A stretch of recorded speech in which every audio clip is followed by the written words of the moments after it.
Hello, this is Cheryl Bullock, and I'm your instructor for your Applied Psychology Research Methods course. Welcome again.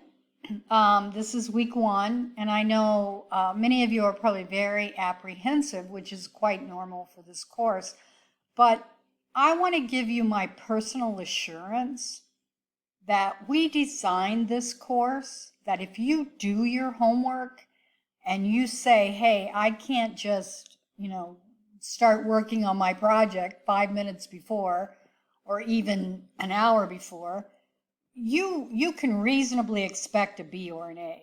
There's no reason that shouldn't happen if you do your part. And I'm willing to do my part, which is help you as much as I can.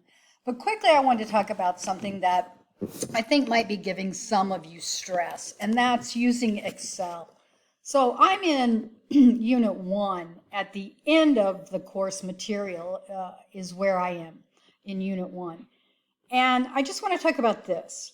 Remember that, or not remember, but one thing that confuses many students is that once you get the analysis tool pack downloaded, you still have to make some choices. For example, if you don't find exactly what you're looking for in this tool pack dropdown, click on descriptive statistics and see what that gives you. That's just an example. So please know that this is not a course about Excel. This is not a course about database. This is a course about you getting some hands-on experience so that you can be a consumer of research. So let me know if I can help.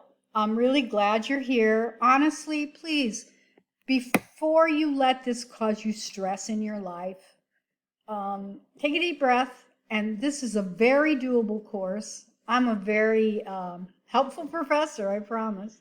And thanks. Bye.